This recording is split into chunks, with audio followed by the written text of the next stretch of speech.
अवधूत चिंतन श्री गुरुदेव दत्त. आपण वामनराज प्रकाशांची पुस्तकं वाचनास सुरुवात केली आहे. सध्या आपण साधन जिज्ञासा हे परमपूज्य श्री शांताराम कवडे उर्फ दादा महाराज यांनी लिहिलेले पुस्तक वाचत आहोत. काल आपण साधकांची जी प्रश्न आहेत त्याची उत्तर पाहत आहोत. आजचा प्रश्न आहे, सद्गुरूंची मानसपूजा करायची किंवा श्री भगवंतांची असा संभ्रम असेल तर? उत्तर, मग श्री भगवंताचीच करावी ना. तत्वतः त्यांच्यात काय भेद आहे?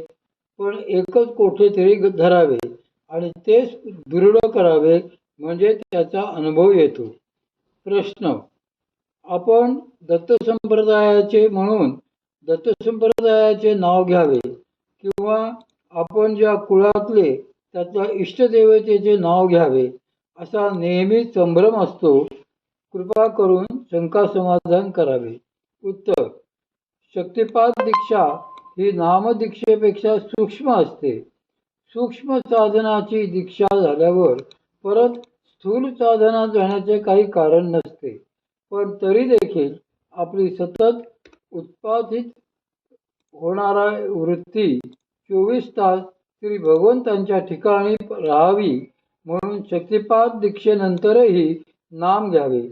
जे नाम आपल्याला प्रिय असेल तेच घ्यावे. कारण शक्तिपात दीक्षेनंतर श्री भगवंतांच्या सर्व नामांपैकी जे कोणते नाम आपण प्रेमाने घेऊ त्यातली शक्ती मुळात सद्गुरु कृपेने जागृत झालेलीच असते. आपणास वेगळी नामदीक्षा नसली तरी दीक्षेनंतर आपण प्रेमाने जे नाम घेऊ ते आपल्यासाठी सिद्धच असते. फक्त कोणते नाम आवडते ते बघावे आणि रुचीनुसार ते घ्यावे. त्यासाठी वेगळा असा विशिष्ट नियम नाही.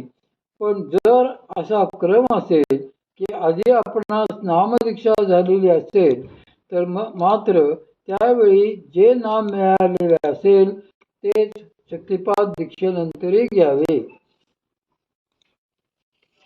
प्रश्न, नृसिंह उपासना ही त्यांचे केवळ नाम घेतल्याने होईल का? हे नाम मनात घ्यावे की मोठ्याने? उत्तर, नामानेच श्रेष्ठ उपासना घडते. साधारणतः उपासना म्हणजे त्या देवतेच्या नामाचा किंवा मंत्राचा जप. घरामध्ये वैखरीने म्हणजे मोठ्याने नृसिंह नामाचा उच्चार करू नये असा नियम आहे. तो जप घरात मानसिकच करावा आणि जंगलात मात्र उच्च वैखरीने मोठमोठ्याने करावा, म्हणजे जंगलात प्राण्यांपासून आणि चोराचिलटांपासून संरक्षण होते.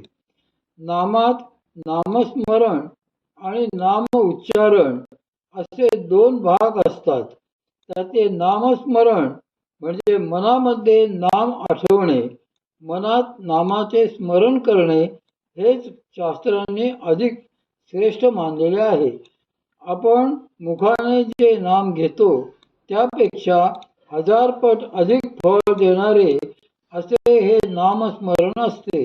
शिवाय त्याला कुठलेच बंधन नसते. पण आपल्याला प्रपंचाच्या संगतीने ज्या अनेक वाईट सवयी लागलेल्या असतात त्यात ही पण एक सवय असते की आपल्याला बहुतेक जणांना मनात लपवून काहीच करता येत नाही. आपण मनातले सगळे कुठेतरी बडबडतोच. कितीतरी जणांचे असे गाऱ्हाणे असते की त्यांच्या मनात नाम घ्या म्हटले की घेताच येत नसते. ते म्हणतात की आम्हाला नाम तोंडानेच घ्यायला पाहिजे. म्हणून आधी वैखरी त्यानंतर उपांशू आधी स्पष्ट नाम घ्यावे. ते घेता येऊ लागले की नंतर पुटपुटल्यासारखे घ्यावे. त्यानंतरच मानसिक जप करून पाहावा. सामान्यतः अशा क्रमाने नाम सांगितले जाते, पण ज्याला एकदम मानसिक जपच करता येईल त्याला तर तो सरळपणे करण्यास काहीच हरकत नाही. मानसिक नामस्मरणाला काहीच दोष नसतात. त्यामुळे ते उठता, बसता, चालता, फिरता, कार्य करताना कोठेही केव्हाही करता येते. पण जर आपण वाचेने नाम घेत असलो, नाम उच्चारण करीत असलो, तर मात्र अशा वेळी ते शक्यतोवर व्यवस्थित आसनावर बसूनच घेतले पाहिजे. प्रश्न: आपल्या परंपरेने काही विशिष्ट ग्रंथांची पारायणे कशासाठी करायला सांगितली असतात? उत्तर: आपल्या परंपरेत ज्या ग्रंथांचे पारायणे करायला सांगतात ते आपल्या परंपरेचेच भगवत आशीर्वाद प्राप्त असे मंत्रमय ग्रंथ आहेत. त्यांच्या पारायणाने आपल्या ठिकाणची जागृत शक्ती आणखी प्रगल्भ होते आणि तिचा विकास वेगाने होतो. म्हणून असाही अनुभव अनेक साधकांना येतो की पारायण करताना त्यांना क्रिया सुरू होतात. याचाच अर्थ असा की प्राणशक्ती जेथे अडलेली असेल तेथून ती त्यावेळी मोकळी होत असते. आपण साधना करीत असताना मध्येच कुठेतरी प्रारब्धाच्या योगाने नाना अडथळे येतात. ते अडथळे सामुदायिक साधनेत बसले असता दूर होतात अथवा पारायण केले तरी ते दूर होतात. म्हणून आपणास वर्षातून ठराविक वेळी पारायणे करायला सांगतात. दोष दूर व्हावेत हाच त्या सांगण्यामागचा आणि त्याप्रमाणे करण्याचा उद्देश असतो. प्रश्न: एखाद्याने आपल्याच मनाने भ्रामरी केली तर चालेल काय, की तो स्वतंत्र उपदेश आहे? उत्तर: आपल्याच मनाने कोणी जर भ्रामरी केली तर त्याचे दिव्य पारमार्थिक फळ होत नाही. पण जर सद्गुरूंकडून शक्तिपात दीक्षा होऊन त्यांनी जोडीला भ्रामरी साधनेही सांगितलेले असेल तर मात्र त्या भ्रामरी साधनेची मुख्य लक्षणे म्हणजे लय होणे, केवल कुंभक होणे, सहज समाधी होणे आणि आपल्या अनुभवास येतात. त्यामुळेच लय झाल्यानंतर सविकल्पावस्थेत साधकाला सहजतेने जाता येते. भ्रामरीचे एक मोठे वैशिष्ट्यच असे आहे की तिच्या योगे शक्ती जीवाला घेऊन हृदयापाशी आल्यावर पुढचे मजले टप्पे न घेता हृदयातून जीवाला एकदम सरळ भ्रमरगुंफेतच नेते. ही भ्रमरगुंफा सहस्राराच्या अलीकडे असते. हृदयापासून भ्रमरगुंफेपर्यंत एक गुप्त फाटा आहे. त्याने गेले तर मधले सगळेच टप्पे गळतात. पण सद्गुरूंनी जर त्या जीवावर आधी शक्तिपात केलेला असेल तरच असे घडते. तरच भ्रामरीचे हे फळ मिळते. अन्यथा तशी काहीच अनुभूती होणार नाही. म्हणून श्री दत्त संप्रदायात भ्रामरीचाही स्वतंत्र उपदेश असतो. साधकाने तो आधी समजून घेतला पाहिजे. त्याला तो उपदेशच झाला पाहिजे. त्याशिवाय आपल्याच मनाने भ्रामरी करून त्याने मोकळे होऊ नये. प्रश्न: जे कोणी श्रावण अनुष्ठानासाठी पुण्याला येऊ शकत नाहीत त्यांनी आपापल्या घरीच वाचन किंवा पारायण करावे काय? उत्तर: आपल्याकडे श्रावण अनुष्ठान हे काही साधक व्यक्तिगतरित्या करीत नसतात. ते अनुष्ठान सद्गुरू परंपरेचे असते आणि साधकांनी त्यात सहभागी व्हायचे असते.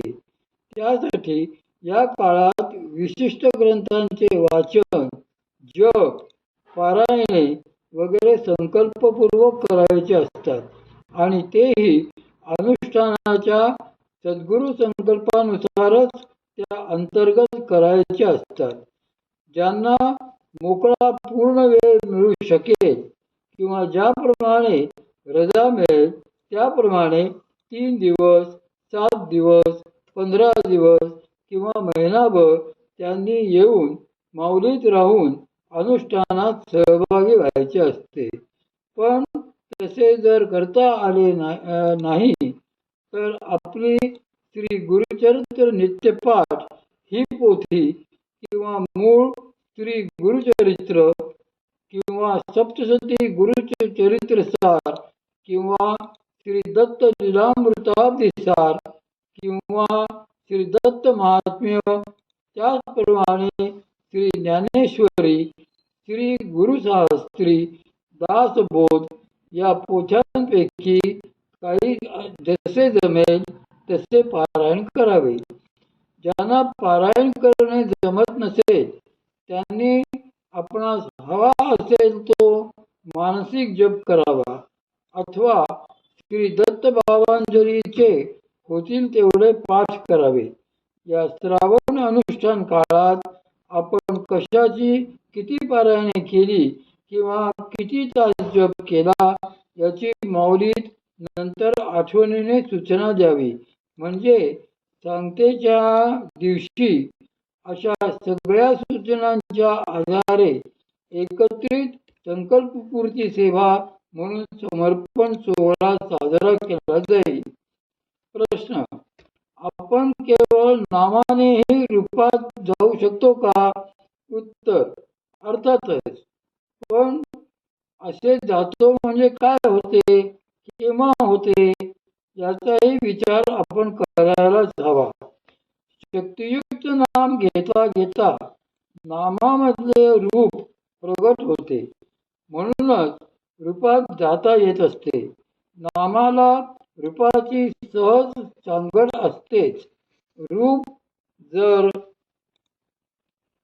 प्रगट झालेलेच नाही तर ते नामी दृश्यानुभूतीला कसे काय येतील? आणि समजा नुसतेच रूप प्रगट झाले पण त्याला नामच नसेल तरी नामी कोण हे कसे कळणार? म्हणून जर कोणी नुसत्या रूपाच्याच मार्गाने गेला तर त्याला अनुभूती होते ती निराकार स्वरूपाची, श्री भगवंतांच्या प्रकाशमय स्वरूपाची. त्यालाच रूपाची अनुभूती म्हणतात. तो जर कोणी नुसत्या नामाच्या मार्गाने गेला तर त्याला श्री भगवंतांच्या नाद स्वरूपाची सूक्ष्म अनुभूती येते. मात्र श्री भगवंत प्रगट होत नाहीत. पण नामाला जर रूपाची जोड मिळाली तर प्रकाश आणि नाद हे एकत्र येतात. मग त्या नाव बिंदूतूनच श्री भगवंतांचे प्रत्यक्ष स्वरूप प्रगट होते. त्यासाठी नामरूपाची एकत्र सांगड मात्र बसलीच पाहिजे.